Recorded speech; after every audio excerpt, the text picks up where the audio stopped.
Lahat tayo nagkakaroon tayo ng iba't ibang kaklase sa college. Yung iba masaya, yung iba malungkot, yung iba sakto lang at yung iba sadyang nakakainis. Kaya naman gumawa ako ng list of students na pwede natin makita sa college. Number 1.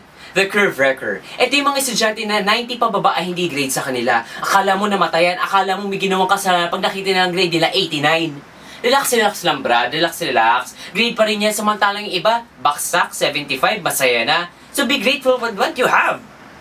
Exage lang yun.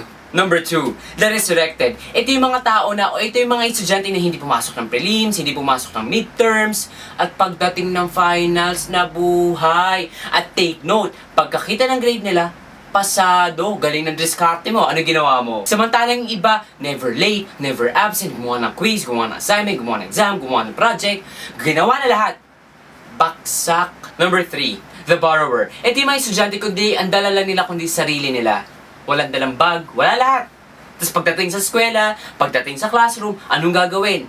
Ballpen, papel, assignment, project, kulang na lang permit, pati pambayad mo ng tuition pihingiin. Kulang pati ikaw. Ikaw na. Lahat na lang hinihingi mo. At take note, sila pa ang mataas. Sila pa ang mataas ang grade. Wow! Kayo na. Diskarte. Galing ha? Number 4, The Pong Champion. Ito naman yung klase ng mga estudyante na walang ginawa kundi magpa-Xerox. Xerox ang notes, Xerox ang prof teacher.